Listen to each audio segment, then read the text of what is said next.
오늘은 종교개혁 507주년 되는 날입니다. 1517년 10월 31일 마르틴 루터가 자기 소속된 수도원 그 게시판에 교회는 이렇게 변해야 한다. 95개 조항을 일일이 써서 게시판에 붙였습니다. 마침 그 얼마 전에 구텐베르크 인쇄술이 발명됐기 때문에 구텐베르크 인쇄술을 따라서 마르틴 루터의 95개조를 인쇄해서 전 유럽에 뿌릴 수 있었습니다. 아마 구텐베르크의 인쇄술이 그때 발명되지 못했더라면 종교개혁에도 그렇게 요원의 불길처럼 퍼져나가지 못하지 않았을까 그런 생각이 듭니다. 하나님의 때에 모든 것이 맞아 들어간 거지요. 그렇게 종교개혁의 깃발을 올린 지 507년이 되는 날이 오늘 10월 31일이 종교개혁 기념주간입니다. 종교개혁 운동에는 4가지 원리가 있었습니다. 이 4가지 원리를 확실히 우리 마음에 새겨야 됩니다. 첫째는 라틴어로 소라 피데 그렇게 표현했는데 오직 믿음으로. 왜 믿음을 강조했느냐? 교회 전통, 율법, 교황의 권위 이런 걸 너무 내세웠습니다. 교회가 하나님의 나라의 자체인 것처럼 교회를 너무 높이고 교황의 권위가 교황 무오설, 교황은 아무런 실수가 없다. 교황은 100% 선하다. 마치 교황은 무슨 화장실에도 안 가는 듯이 그렇게 교황을 높이고 교회를 높이니까 아니다. 성경에는 그렇게 가르치지 않았지 않느냐? 믿음으로 구원받는다 했지 않느냐? 그게 첫째가 오직 믿음. 그렇게 첫 번째 조건입니다. 오늘 본문 말씀이 종교개혁 운동의 첫 번째 원리가 됩니다. 로마서 1장 16절 말씀. 내가 복음을 부끄러워하지 아니하노니 이 복음은 모든 믿는 자에게 구원을 주시는 하나님의 능력이 됨이라. 하나님의 능력, 사람의 수행, 사람의 공로, 사람의 전통 아니다. 하나님이 계시로 보여주신 하나님의 능력, 그게 복음의 골자다. 그리고 먼저는 유대인에게요 그리고 헬라인에게로다. 17절 말씀이 중요합니다. 복음에는 하나님의 의가 나타나서 특별히 로마서에서는 2가지 의가 이렇게 병행해서 나옵니다. 사람의 의가 있고 하나님의 의가 있습니다. 하나님의 의를 받드는 종교와 사람의 의를 받드는 종교 체계가 있습니다. 사람의 의를 내세우는 종교를 일반 종교입니다. 종교. 사람의 노력, 수행, 고행, 이 사람의 의지요. 또 자선, 모든 사람의 의를 통해서 구원에 이르는 길. 그런데 로마서는 철저하게 아니다. 사람의 의로서 구원에 이르지 못한다. 하나님의 의로 구원에 이른다. 그래서 복음에는 하나님의 의가 나타나서 믿음으로 믿음에 이르게 하나니 기록된 바. 기록된 바, 구약 성경에 기록된 바입니다. 구약 성경 어디에서 기록됐느냐? 하박국 2장 4절 말씀. 구약 성경 하박국 2장 4절에 기록된 바, 의인은 오직 믿음으로 말미암아 살리라. 그리고 구약 전체를 대표하는 구절이라고 일컫기도 하는 창세기 15장 6절 한번 찾아보겠습니다.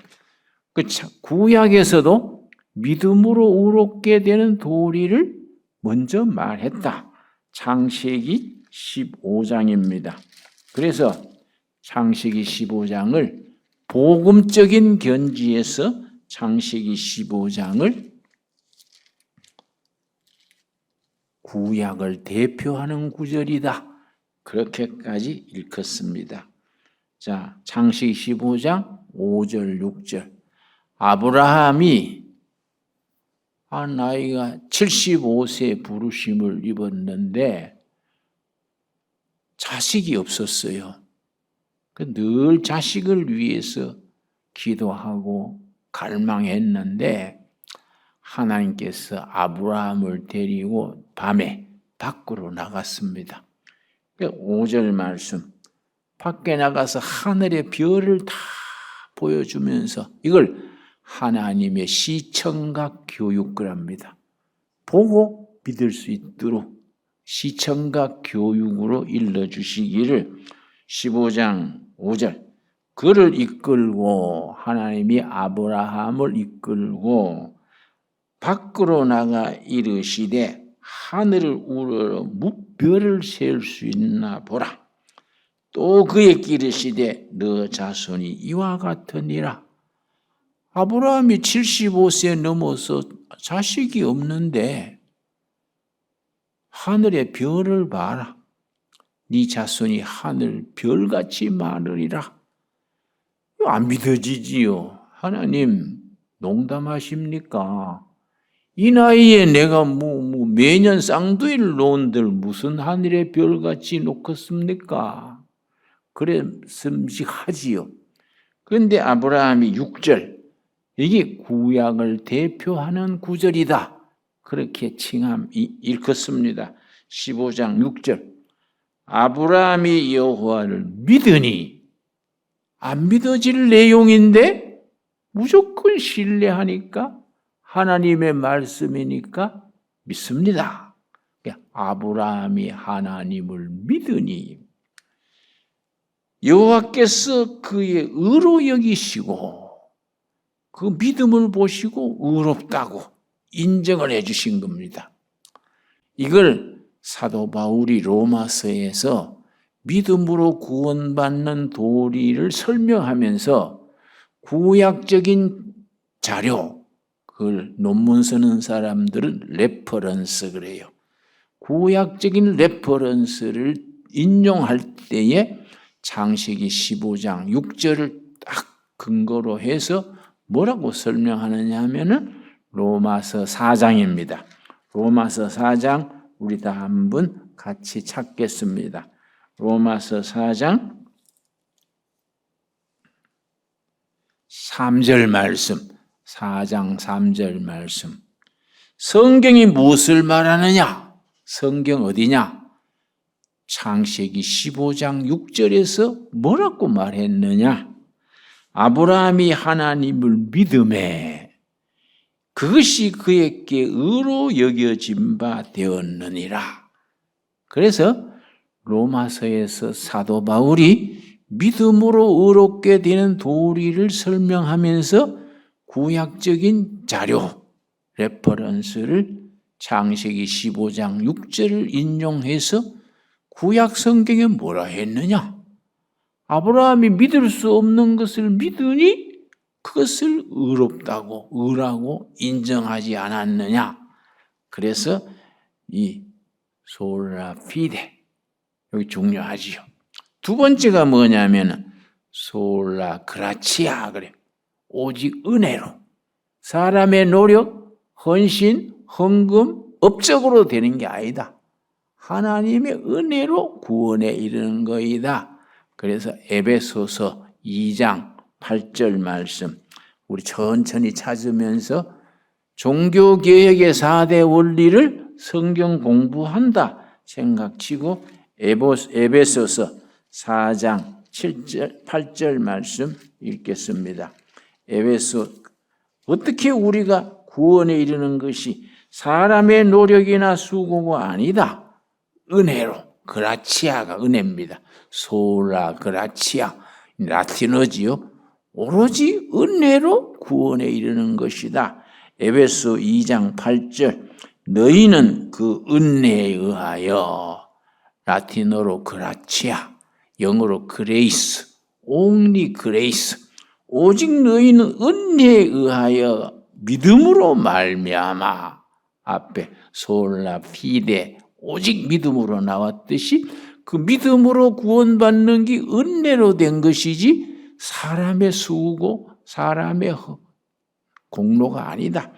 믿음으로 아마 구원을 받았으니 이것은 너희에게서 난 것이 아니요 하나님의 선물이다. 사람이 노력해서 얻었으면 자기 공로지요. 사람은 노력 안 했는데 하나님이 그냥 은혜로 공짜로. 그래서 은혜란 말이 이제 세 가지 뜻이 있습니다. 은혜란 말이 기쁘다가 은혜고 선물이란 말이 은혜고 그리고 하나님께서 은혜로 기쁨으로 주신 거지요. 그게 은혜지요. 하나님이 선물로 주신 기쁨, 그것이 은혜지요. 은혜로 말미암아 구원을 받았다. 솔라 그라치아. 그게 두 번째 원리지요. 그러니까 우리가 하나님의 자녀로 구원의 백성 된 것이 공로를 내세우려 그러면 안 돼요. 우리 목회자나 교회 일꾼들 중에 열심히 섬기는 사람들이 가끔은 자기 공로를 내세우려고 하는 경우가 있습니다. 그게 아니지요. 하나님이 은혜로, 공짜로, 선물로, 기쁨으로 주신 거다. 이게 이제 은혜 세 가지 뜻이지요. 선물이다, 공짜다, 기쁨이다. 이 은혜란 말의 본래 단어의 의미입니다. 은혜로 구원을 받았으니 너희가 공로로 얻은 게 아니다. 하나님의 선물이다. 그냥 오직 은혜로. 세 번째 원리가 뭐냐 하면은 솔라 스크립추라 그래서 오직 성경으로. 왜냐? 이걸 왜 종교 개혁자들은 강조했느냐 하면은 성경이 계시된 하나님의 계시가 아니고 교회 전통, 교황의 권위, 인간의 업적을 성경 대신으로 내세우는 경우가 중세 가톨릭 교회에서 심했으니까 아니다. 구원을 얻는 기본 계시의 근거는 성경이다. 성경 말씀이 신앙의 기준이다. 거기에 사람의 이론이나 업적이나 공로를 내세우면 안 된다. 그래서 말씀, 성경의 말씀이지요. 그래서 기독교를 말씀의 종교, 말씀의 신앙 그랬지요. 요한복음 1장 1절 보겠습니다. 요한복음 1장 1절에 우리 태초에 말씀이 계시니라. 말씀의 신앙이 첫머리부터 요한복음 1장 1절 나오지요. 자, 요한복음 1장 1절. 태초에 말씀이 계시니라. 이 말씀이 하나님과 함께 계셨으니 이 말씀은 곧 하나님이시니라. 그래서 기독교를 말씀의 종교, 말씀의 신앙이라고 일컫습니다. 그런데 그 말씀에는 신학적으로 세 가지가 세 가지. 말씀에는 세 가지가 합쳐서 말씀의 신앙입니다. 첫 번째가 뭐이냐? 요한복음 1장 14절, 요한복음 1장 14절, 말씀이 육신이 되어, 하나님이신 말씀이 사람의 육신이 됐습니다. 육신이 된 말씀이 누구겠습니까? 예수 그리스도. 말씀은 하나님인데 하나님이신 말씀이 사람이 됐어요. 사람이 육신이 됐습니다. 예수 그리스도지요. 그리스도. 그래서 말씀의 신앙에는 세 가지 요점이 있다.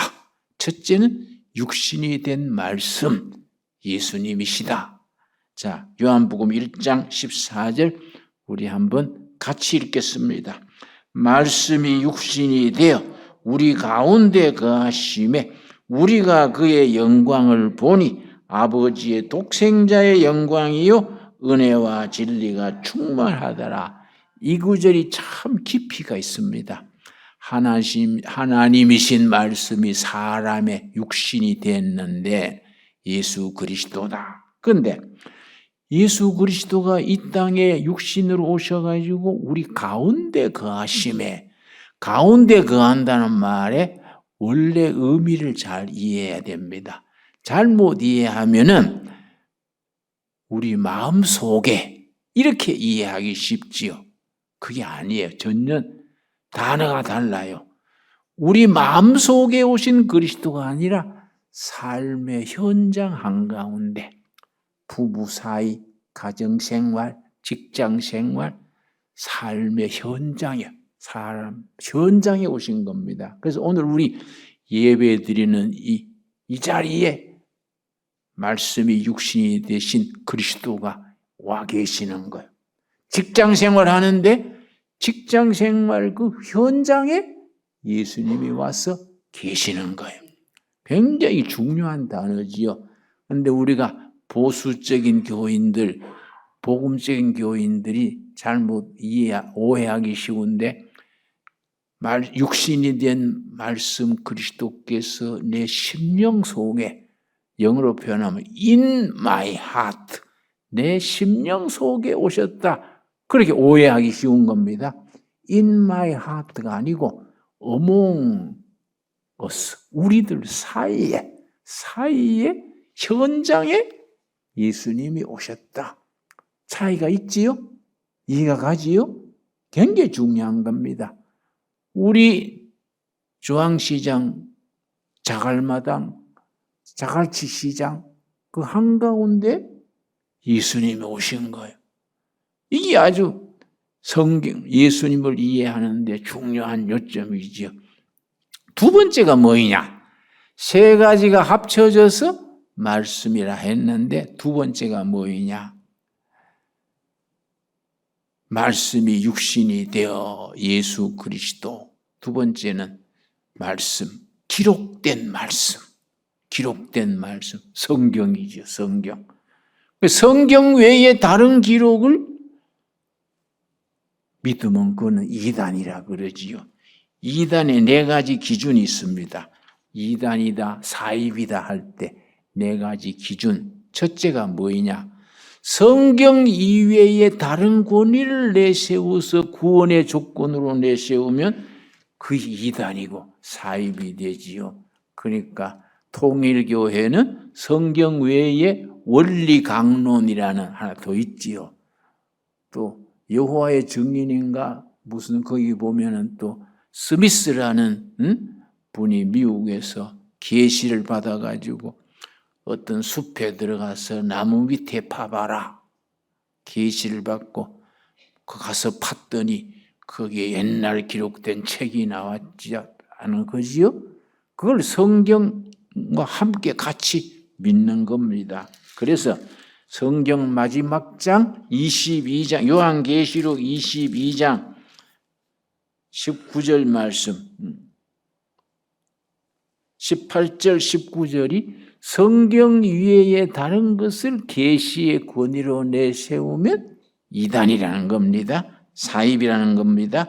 계시록 22장 18절, 내가 이 두루마리의 예언의 말씀을 듣는 모든 사람에게 증언하노니 만일 누구든지 이것들 외에 더하면 기록된 성경 외에 뭘 더하면 하나님이 두루마리에 기록된 재앙들을 그에게 더하실 것이요. 성경 위에 딴 걸 더하면 그걸 지가 복음. 지 멋대로 하니까. 내 멋대로 더하면 내가 복음이고, 지 멋대로 더하면 지가 복음. 마가복음, 누가복음이 아니고 지 생각대로 내 멋대로 하면 이단이고 사입이다. 그리고 19절. 만일 누구든지 이 두루마리의 예언의 말씀에서 제하여 버리면 하나님이 이 두루마리에 기록된 생명나무와 및 거룩한 성에 참여함을 제하여 버리시리라. 구원에서 제외된다. 성경 말씀 위에 더해도 구원에서 제외되고 말씀에서 빼도 구원에서 제외된다. 이 첫 번째 이단의 조건이지요. 두 번째 이단의 조건이 뭐냐면 그 지도자, 목사면 목사, 총회장이면 총회장, 교주면 교주를 비판하지 못하게 하고 무조건 믿어라. 이 이단에 가는 지름길이 입구지요. 무조건 믿어라. 무조건 믿으면 아멘 하시오. 이게 이단이 가는 특징이지요.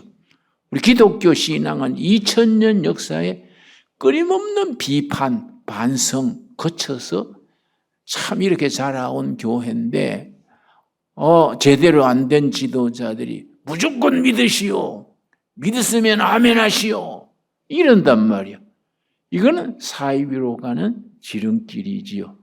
나는 이제 모태 신앙이기 때문에 어머니 따라서 어릴 때부터 부흥회도 다녀보고 그랬는데 한 분은 부흥사님이 뭔 얘기했냐면 한강물이 오염된 줄 믿습니다. 믿습니까? 아멘. 그래서 이 떼병신 아니야 떼병신. 한강물 오염된 게 아멘 갈 게 없잖아요. 오염됐으면 오염되지. 그걸 아멘 그러면 이거 괜히 할머니들 앞에 앉아가지고 아멘 어깨가 들썩들썩하고 그런 식으로 신앙을 오도하면은 이 사이비로 가는 거지요. 예. 그래서 우리가 이단의 세 번째 조건이 뭐냐면은 은혜가 소중한데 은혜와 물질을 같이 강조하면은 이 이단으로 가는 거지요. 왜냐? 받은 은혜 감사해서 감사함으로 드리는 것이 헌금이지요. 다 이해하시지요? 그런데 많이 바치면 은혜 많이 받고 적게 바치면 적게 받는다. 은혜와 물질을 같은 자리에 놓으면 이 이단이지요. 참 헌금은 뭡니까? 받은 은혜 감사해서 생명까지도 참 하나님의 것인데 그 중에 11조 감사 헌금을 구별해서 바치는 것이 이게 헌금이지요. 그래 우리 두레교회 전통에서는 누가 1억, 2억을 헌금해도 그걸 광고를 안 합니다. 다 없어서 못하지 있으면 다 할 텐데 1억 했다고 막 박수치고 내세우고 하면은 없어서 못 내는 사람들은 좀 상처받지요. 몇 억을 해도 하나님한테 헌금한 거이지 박수 받으려고 한 건 아니지 않습니까? 그러니까 은혜와 물질을 같은 자리에 놓으면 이단이고 사이비가 되는 겁니다. 참 이런 것들이 우리가 신앙생활에 있어서 대단히 중요한 일이지요, 여러분. 그래서 네 번째 사이비의 조건이 뭐냐면 말씀이 육신이 되신 예수님 외에 다른 구원의 수단을 갖다 놓으면 이단이지요. 메시아 그리스도는 한 분이라 해야 되는데 무슨 교주를 내세우거나 메시아가 한 명 더 있는 거지요. 그러니까 그런 것들을 이단의 기준이지요. 그러니까 우리가 육신이 된 말씀, 기록된 말씀, 성경. 세 번째 말씀이 뭐냐? 선포되어지는 말씀, 설교지요, 설교. 캐톨릭에서는 강론 그러고 우리 개신교에서는 설교라 그러는데 구원의 교리를 설파하는 설교, 이 선포되어지는 말씀, 설교되어지는 말씀이지요. 그래서 세 가지가 말씀의 3조건이지요. 첫째 뭐라 그랬습니까? 육신이 된 말씀 누구지요? 예수 그리스도. 기록된 말씀 뭐이지요? 성경 말씀. 세 번째, 선포되어지는 말씀 뭐이지요? 설교지요. 그러니까 그 교회 수준은 그 교회에서 선포되어지는 말씀의 수준, 질을 따라간다는 거예요. 세상 얘기 실컷 해놓고 아멘 이러면 그게 아닌 거지. 정말 예수님의 말씀을 제대로 전할 수 있는 교회, 참 중요한 거지요. 교회는 가깝다고 가는 거예요. 전도해가지고 가까운 교회로 가십시오 그러지요. 나는 그 반대예요. 가깝다고 가는데 엉터리 교회가 만들지 않습니까? 교회는 바른 말씀이 선포되어지는 교회를 찾아가야 돼요. 그 옛날에는 목사가, 설교자가 교인들을 선택했는데 요즘 달라졌어요. 교인들이 말씀을 바로 전하는 설교자, 교회를 선택하는 거지요. 그런데 집 가깝다고 이웃 교회 가십시오. 그거는 처갓집 가깝다고 앞집 처녀하고 결혼 장가가는 거 마찬가지예요. 처갓집 가깝다고 앞집 처녀하고 할 수 있습니까? 그 이후에 말씀이 바로 선포되어지는 것이 참 중요하지요. 그래서 종교개혁 원리의 4가지 조건 중에 첫 번째 기억하셨지요? 오직 믿음으로. 둘째 뭐라 그랬습니까? 오직 은혜로. 세 번째 뭐라 그랬습니까? 오직 성경으로. 성경이 유일한 계시의 근거다. 네 번째가 이제 아주 중요합니다. 만인 제사장. 누구든지 예수를 믿으면 다 제사장이다. 구약 시대에는 아론의 후손만 제사장이지요. 아론의 후손만 제사장이 됐는데 지금 은혜 시대에는 뭐 아론의 후손이 따로 있습니까? 예수님을 구주로 믿고 의롭게 되고 거듭나면 제사장이에요. 그 베드로전서 2장 우리 한번 찾아보겠습니다. 베드로전서 2장 9절 말씀, 신약 성경 378페이지에 베드로전서 2장 9절 말씀. 그러나 너희는 택하신 족속이요, 선택된 복음의 하늘의 자녀로 선택된 족속이요, 왕같은 제사장들이요. 아멘 하십니까? 우리가 다 제사장이야. 왜냐? 대제사장 되신 예수님을 믿으면 우리가 다 제사장 되는 겁니다. 그러니까 제사장 중에도 그냥 제사장 아니에요. 왕같은 제사장. 그래서 예수 믿고 구원받는다는 것은 엄청난 겁니다. 완전히 신분의 변화가 되는 거예요. 땅의 백성에서 하늘의 백성으로, 어두움의 자녀에서 빛의 자녀로 완전히 신분이 바뀌어지는 거이지요. 그러니까 왕같은 제사장이요, 거룩한 나라요, 그의 소유가 된 백성이니. 자, 그러면 우리가 언제 제사장이 됐냐요? 언제? 어느 때 우리가 제사장이 됐느냐? 마태복음 27장 우리 한번 보겠습니다. 마태복음 27장에 우리가 예수 믿음으로 제사장이 된 말씀이 27장 50절 말씀, 27장 50절 말씀에 우리가 왕같은 제사장이 된 출발점이 있습니다. 마태복음 27장 50절 말씀. 예수께서 다시 크게 소리 지르시고 영혼이 떠나시니라. 예수님이 십자가에 숨진 거는 겟세마네 골고다 언덕 그 꼴짜기에서 예루살렘 성 밖에 있는 사형수를 처형하는 거기서 십자가에 죽으셨는데, 엉뚱하게 예루살렘 시내에 있는 예루살렘 성전에서 큰 사건이 일어난 겁니다. 51절이요. 51절. 마태복음 27장 51절. 굉장히 중요합니다. 이에 성소 휘장이 위로부터 아래까지 찢어져 둘이 되고, 예수님은 골고다 언덕에서 돌아가셨는데 예루살렘 시내 성전에 성소와 지성소를 막는 휘장이 있습니다. 성소는 8평, 지성소는 4평. 그런데 성소와 지성소 사이에 휘장이 있어요. 손으로 떠서 아주 한 10cm 되는 두꺼운 손으로 뜬 휘장입니다. 휘장.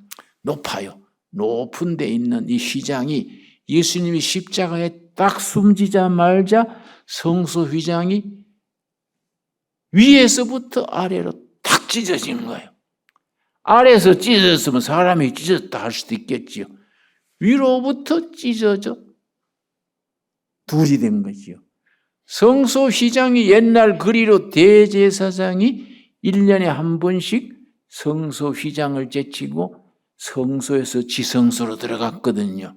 대제사장만. 그런데 예수님이 십자가에 딱 죽으시자마자 예수님을 구주로 믿는 거듭난 성도들은 다 제사장이 된 거예요.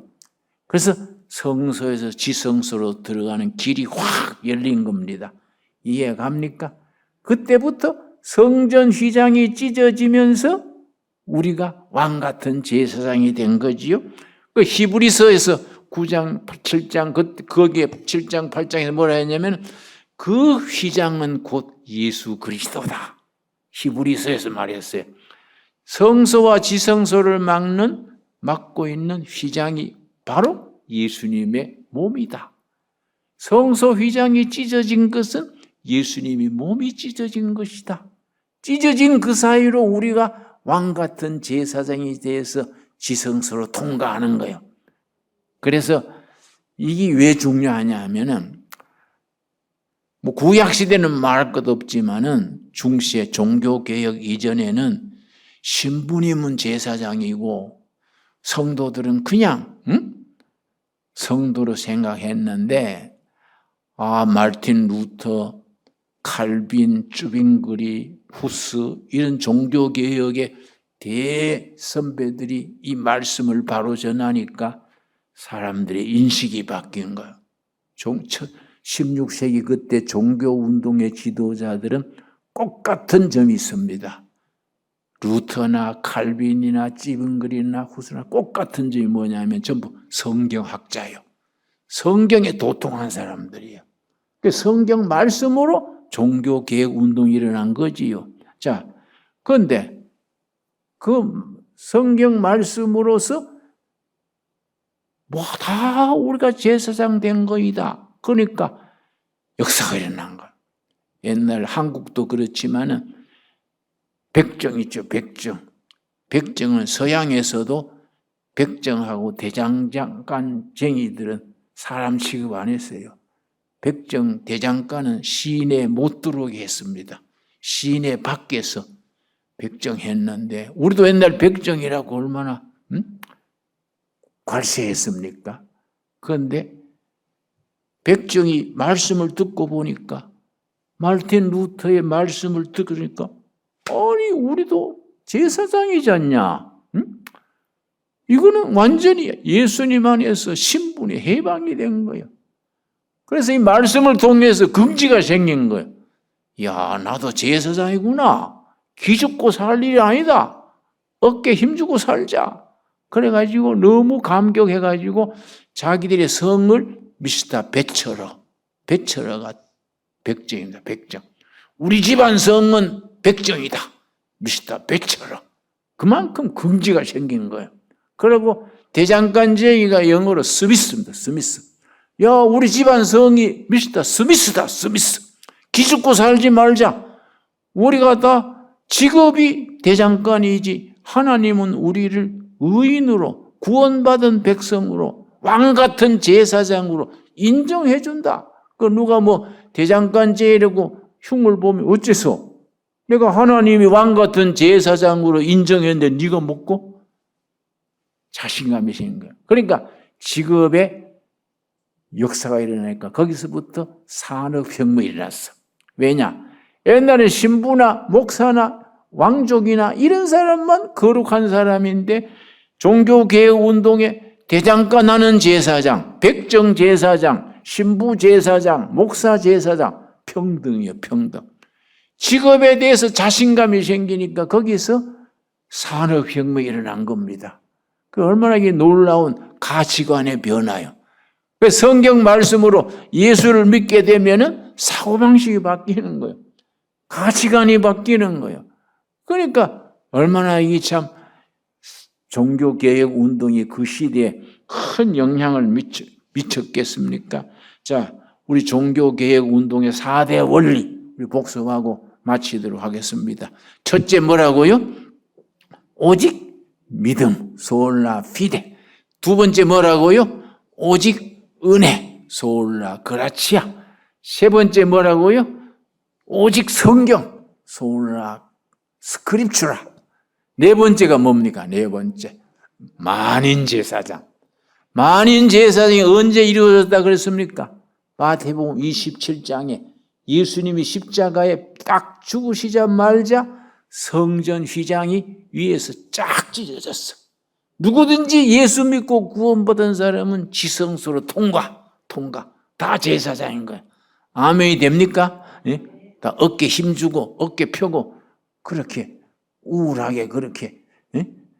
저녁 굶은 시어머니처럼 찌푸리고 살지 말고 싱글벙글 웃고 주머니 돈 한 푼 없이 먼지만 들어있어도 야 제사장이요 제사장, 왕같은 제사장이요, 야 기분 좋다, 열심히 살다가 천국으로 가는 기다. 아멘이 되지요? 예. 이런 신앙에 우리가 확신을 가지고 설 수 있게 되기 바랍니다. 기도하겠습니다. 하나님 감사합니다. 종교개혁 507주년 되는 날 우리가 예배드리면서 하나님께 영광 돌립니다. 우리가 왕같은 제사장 된 것 감사드립니다. 말씀으로 거듭나서 의롭게 된 것 감사합니다. 오직 믿음으로, 오직 은혜로, 성경 말씀으로 우리 왕같은 제사장이 되어 할렐루야 하나님께 영광 돌립니다. 예수님 이름 받들어 기도드렸사옵나이다. 아멘.